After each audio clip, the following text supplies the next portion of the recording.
Assalamualaikum warahmatullahi wabarakatuh. Waalaikumsalam warahmatullahi wabarakatuh. Hai Sobat SIKK dimanapun Anda berada. Kali ini berjumpa lagi dengan SIKK Podcast, selalu menginspirasi dan mengedukasi. Podcast kali ini akan dipandu oleh saya, Siriana Nurjana, dan kali ini kita kedatangan tamu yang spesial. Oke. Di tengah ulang tahun SIKK nih, kita kedatangan kepala sekolah baru, kepala sekolah yang sudah lama kita tunggu-tunggu. Siap. Ya, dan beliau diharapkan mampu menakodai kapal besar SIKK untuk bisa berlayar lebih baik lagi. Ya, apa kabar Pak Sahidin?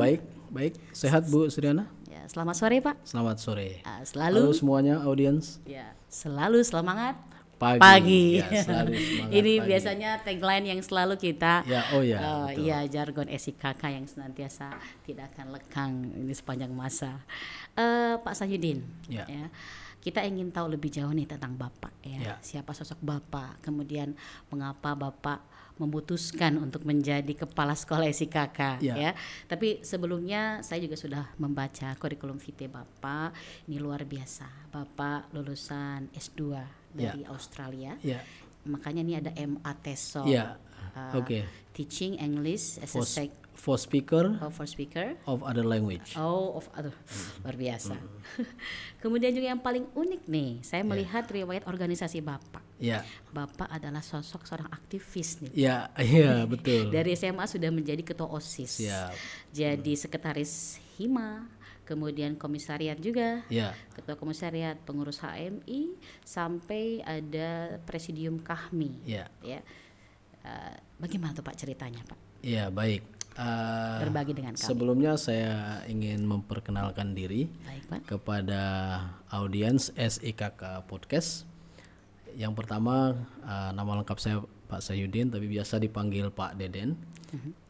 Saya berasal dari sebuah kota kecil di Pulau Sumbawa. Tepatnya saya lahir di Desa Kalimantong namanya. Kalau melihat di belakang sekolah ini saya teringat kampung saya. Karena kampung saya dikelilingi oleh gunung, terus sungai dan sebagainya. Pokoknya indah. Jadi pertanyaannya tadi, kenapa penting menjadi aktivis? Betul. Memang sejak SMA saya sudah aktif. Betul.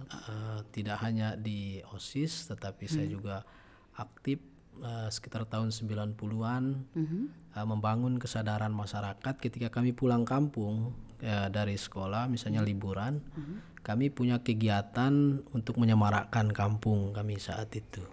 Salah satunya adalah ingin membuktikan bahwa pelajar ketika pulang kampung bukan membawa nilai-nilai hedonisme atau hanya hura-hura, tetapi kami saat itu adalah membangun kesadaran masyarakat akan pentingnya pendidikan. Dan itu generasi dari generasi ke generasi itu ternyata hasilnya cukup bagus. Artinya semangat orang tua untuk menyekolahkan anak-anaknya sangat luar biasa. Dan di sekolah memang saya aktif sebagai ketua OSIS. Begitu pula di waktu S1 di kampus. Karena menurut saya menjadi aktivis itu bagian dari bagaimana memahami lingkungan, memahami sesama yang notabene kita tidak dapat di bangku kuliah, di textbook itu. Misalnya bagaimana memahami karakter orang, bagaimana mengatur waktu antara studi dan menjadi aktivis, bagaimana mengimplementasikan ide-ide dalam sebuah kegiatan. Jadi tidak hanya sebatas ide. Nah, sehingga ketika saya bekerja pun semangat untuk menjadi aktivis itu tetap. Karena itu bagian dari aktualisasi diri juga, bahwa kita tidak hanya pintar secara akademik, tapi kita diharapkan juga bermanfaat untuk orang lain. Salah satu kekuatan atau salah satu pertanyaan yang ada ketika kita ingin mendapatkan beasiswa misalnya, it's not only about how smart we are, but how we are useful for other people. Jadi kita tidak hanya tentang seberapa pintarnya kita, tapi seberapa bermanfaatnya kita kepada orang lain. Jadi kira-kira seperti itu. Kontribusi ya Pak ya? Kontribusi. Betul, ya jadi kayak payback to the community. Mengembalikan kembali ke masyarakat. Kayak gitu. Pak, tidak semua orang loh mau capek-capek jadi aktivis Pak. Iya benar. Kira-kira apa yang melatar belakang itu semua Pak? Mungkin Bapak bisa cerita tentang masa kecil Bapak, impian Bapak seperti apa Pak? Iya baik, ini menarik ya. Pertanyaan ini. Dari setelah saya belajar tentang kehidupan, bagaimana kita memaknai kehidupan itu setamat saya SMP. Saat itu saya tamat di Madrasah Sanawiyah di kecamatan saya. Jadi jarak antara kampung dengan kecamatan saya itu sekitar 10 kilo. Dan kami terbiasa lah dengan perjuangan dan sebagainya. Biasanya kalau malam Senin, siang Sabtu ketika kami ingin pulang kampung, kami akan jalan kaki. Dari kecamatan ke kampung sejauh 10 kilo. 10 kilo. Ya. Wow. Begitu pula ketika kami ingin kembali ke kecamatan, kami biasa bangun jam 3 subuh dan itu jalan kaki kembali ke kecamatan untuk bersekolah selama. Jadi seperti itu. Artinya kalau kami diajarkan tentang perjuangan, kami sudah merasakan dan melakukan perjuangan itu. Nah, setelah SMP, ibu saya bilang, "Nak, mungkin kamu tidak bisa lanjutkan studi." Betul. Karena kondisi ekonomi kita seperti itu. Saya paham. Tetapi di situ mungkin cara Tuhan ya bekerja tentang hidup kita. Jadi pelajarannya adalah jangan pernah mengutuk keadaan yang kita hadapi saat ini, karena bisa jadi itulah cara Tuhan bekerja tentang hidup kita. Sehingga selepas SMP saya kembali ke kecamatan, saya dapat pekerjaan yang pertama itu sebagai cleaning service. Di kursus bahasa Inggris. Kursus bahasa Inggris. Wow, benar. Jadi saya punya job itu bekerja dari jam 8 sampai jam 10. Setelah itu dari jam 4 sampai jam 6 sore. Jadi tiap hari.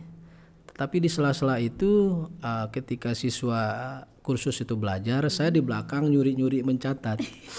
Ya jadi nyuri-nyuri. Ini seperti sinetron Pak. Iya, nyuri-nyuri mencatat kan. Jadi nyuri-nyuri dan saya praktekkan gitu kan. Di tahun kedua saya double job sebagai penjual koran. Saya masih ingat koran-koran yang saya jual itu rata-rata memang di grup Kompas. Di grup Gramedia, Ada Kompas, ada majalah Hai, majalah Bubu, Nopa, majalah Bola, terus Femina. Saya hafal semua karena memang dan juga majalah Hello. Majalah Hello itu adalah majalah berbahasa Inggris. Itu yang saya tidak kenal Pak. Majalah Hello. Saya tidak kenal. Iya, majalah Hello itu majalah berbahasa Inggris kayak kayak buku kecil. Iya. Dan sebelum saya ngantar ke pelanggan, saya akan membaca majalah-majalah itu yang saya sebutkan tadi, kayak majalah Hai tentang musik kan. Kalau anak-anak tahun 90-an tahulah. Kayak Led Zeppelin, Def Leppard, mungkin kayak gitu kan. Rolling Stone dan sebagainya ya, tentu penyalah musik memang. Atau Bubu ya, tentu anak-anak tahun 90-an pasti kenal lah. Sehingga tahun kedua kemampuan bahasa Inggris saya sudah lumayan. Sehingga saya ngambil job itu tidak hanya sebagai cleaning service di kursus bahasa Inggris, saya jual koran, tetapi saya sudah bisa guiding. Wow. Jadi kalau ketika saya di terminal misalnya jual koran, ada bully dan sebagainya, saya akan praktekkan. Saya tidak berpikir tentang uang kan yang penting saya bisa mempraktekkan bahasa Inggris saya. Sehingga selepas SMP, sehingga selepas 2 tahun saya bekerja seperti itu, suatu saat saya kembali ke kampung, saya bilang sama ibu saya ingin sekolah, dan ibu saya menyetujui itu, sehingga saya sekolah lah di SMA di kabupaten kan, di kabupaten. Tetapi di sela-sela saya belajar, saya sekolah, saya juga masih jualan, bekerja lah, ya cari tambahan-tambahan lah ya. Terus saya juga aktif di OSIS ya. Ya, karena usia saya saat itu di kisaran 17-18 tahun. Jadi secara usia saya matang gitu kan. Sudah paham. I know what I want in my life kan. Wow. Saya tahu apa yang harus saya lakukan. Bukan berarti tidak ada having fun ya, adalah, tetapi saya tahu hidup saya kayaknya saya harus seriusi karena saya percaya pendidikan ini akan merubah hidup saya kan. Betul. Sehingga saya ya walaupun saya bukan pintar-pintar amat, tapi di kelas ya ranking 2, ranking 3 kan di kelas kan. Juga aktif di OSIS kan. Jadi seperti itu. Sekolahnya juga bukan di sekolah bukan di sekolah favorit lah. Tetapi dengan bukan di sekolah favorit bukan berarti saya tidak berprestasi. Sehingga selepas SMA saya lanjutkan S1.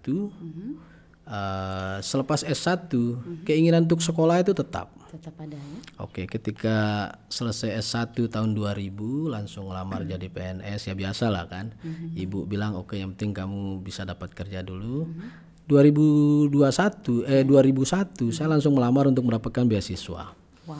Ya, karena keinginan untuk sekolah. Jadi Bu Sri, ada 2 dendam positif yang saya miliki dalam hidup. Kita catat sama-sama. Iya, dendam positif. Kalau dendam negatif itu kan cenderung energi kita habis betul, tidak produktif. Iya. Tetapi saya belajar tentang dendam positif. Iya. Yang pertama itu tentang keinginan untuk terus sekolah. Betul. Ya, itu.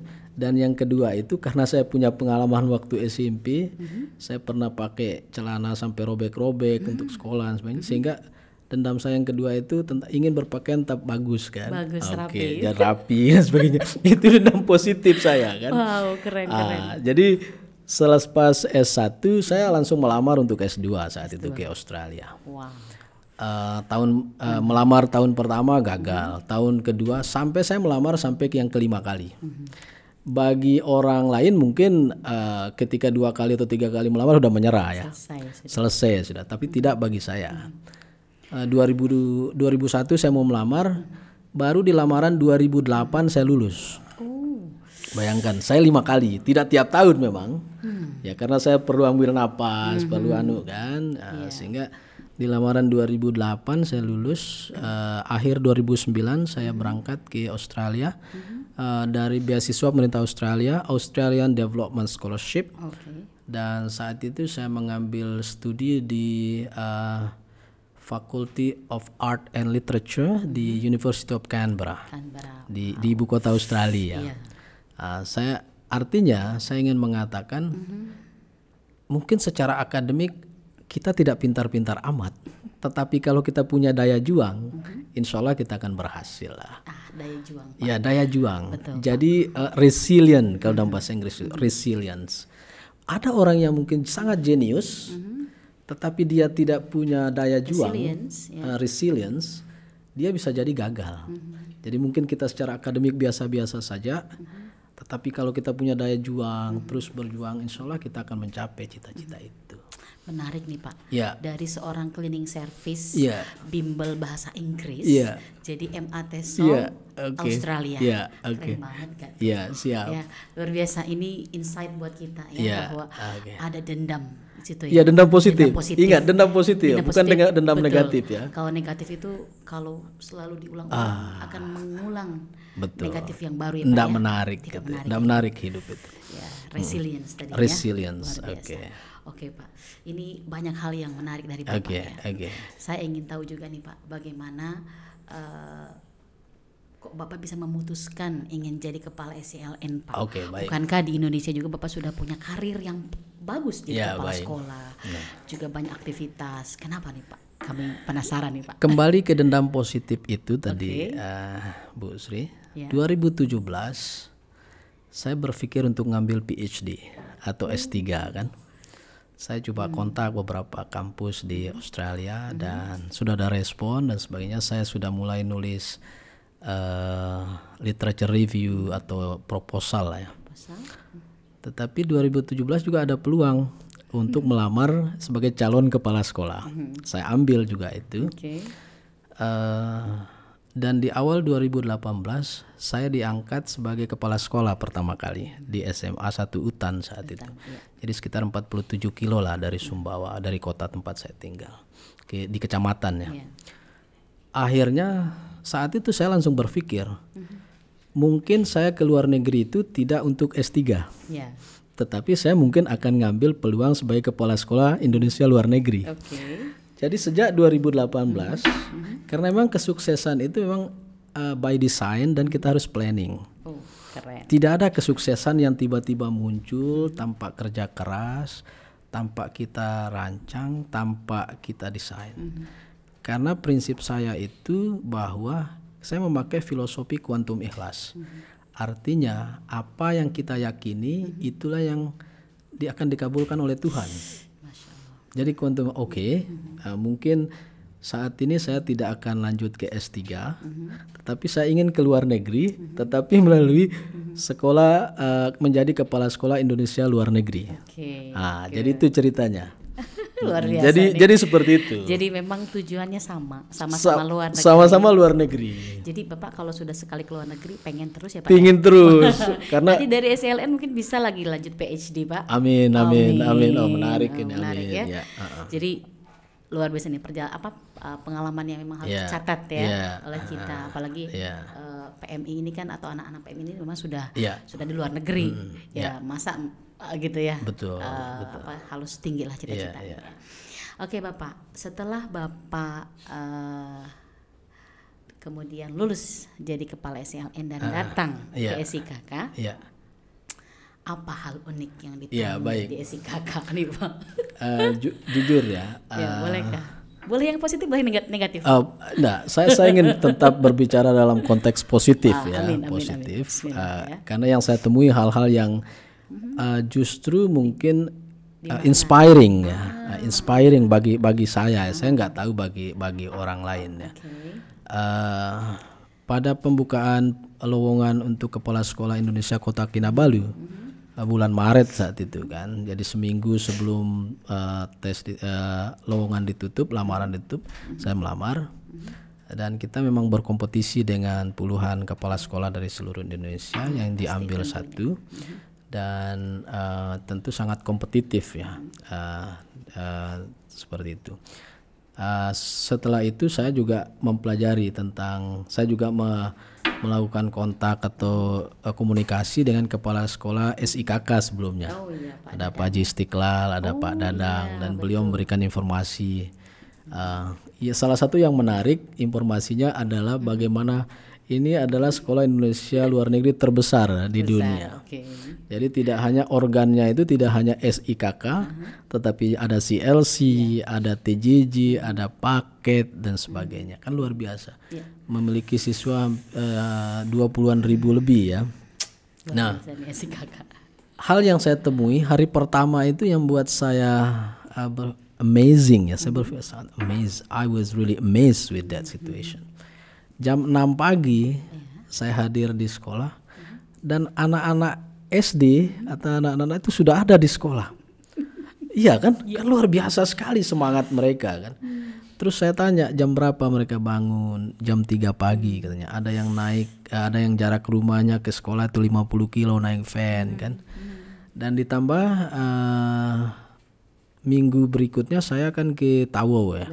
Tawo. Dan saya ke CLC kan. Itu membuat saya kagum. Tidak hanya tentang semangat siswanya, tetapi semangat gurunya. Saya selalu berpikir ketika kita berada di SIKK seharusnya lebih bersyukur ya. Karena kita tidak harus di ladang sawit. Ada yang dari gate itu 75 kilo katanya. Ya, ada. Saya belum pernah Pak. Kan luar biasa sekali itu kan. Bahkan jam 9 malam kami masih di dalam ladang sawit kan. Bahkan disambut oleh Bapak Ibu guru di sana. Semangat guru-gurunya. Luar biasa sekali ya. Luar biasa sekali. Di situ ada guru bina, ada guru pamong. Ya, guru pamong mungkin ada yang beruntung gajinya di atas UMR Sabah, ada juga yang kurang beruntung yang cuma dapat 300 ringgit sebulan, tapi mereka tetap semangat. Dan yang menarik di hari guru kemarin 25 November saya ke salah satu CLC paling jauh di Kalabakan. Itu anak-anak SD, usia SD yang menurut informasi pengelolanya itu mereka harus naik lori 1-2 jam untuk sampai ke sekolah itu. Artinya apa?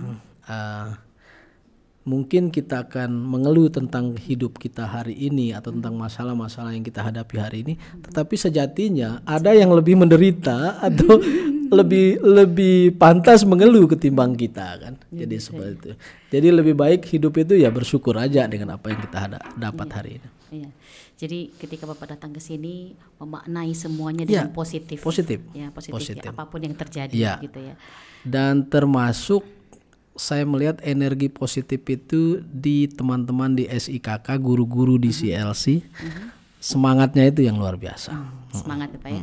Saya percaya dengan semangat yang bagus ini, dengan kerjasama yang baik, dengan komunikasi yang baik, SIKK insya Allah akan lebih baik ke depannya. Amin ya Pak. Amin.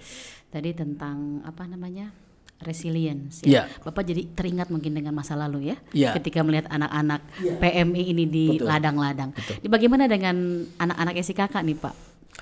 Ya, termasuk anak-anak SIKK luar biasa sekali. Saya sangat terkesan dengan etika dan sopan santunnya, jujur ya. Saya sangat terkesan sekali dengan etika dan sopan santun terhadap guru dan lingkungan, dan itu suatu karakter yang tidak bisa dibangun hanya sehari 2 hari, tetapi itu sudah menjadi kebiasaan yang sangat positif. Belum lagi ditambah dengan semangat paginya, mau malam mau tengah malam tetap semangat pagi. Semangat pagi. Dan juga prestasi-prestasinya. Prestasi-prestasinya luar biasa sekali. Jadi di usia SIKK yang ke-15 dan juga CLC yang ke-12, tidak ada alasan bagi kita, bagi keluarga besar Civitas Akademika SIKK, CLC untuk tidak berprestasi ke depan. Amin. Ya. Jadi seperti itu.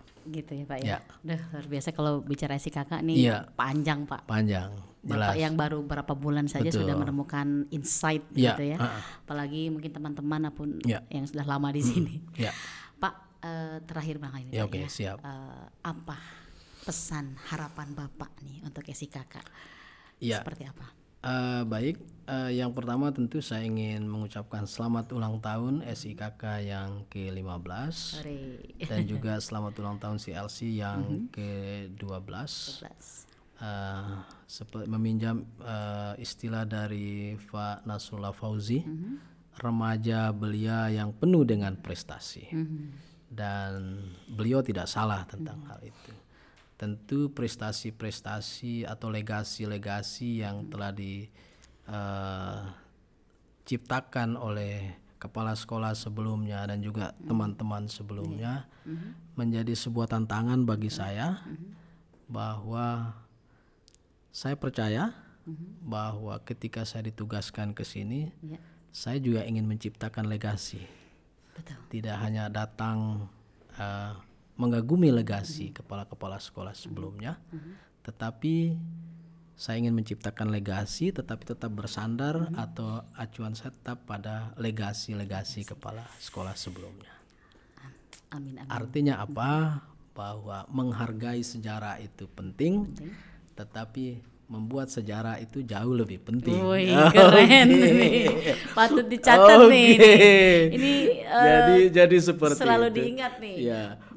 Menghargai sejarah itu penting, tetapi menciptakan sejarah itu jauh lebih penting. Wah, luar biasa nih. Tentu sejarah yang baik ya. Insya Allah, amin ya rabbal alamin ya. Begitulah teman-teman SIKK, sobat SIKK, perbincangan kita dengan Pak Sayyidin M. Atesol.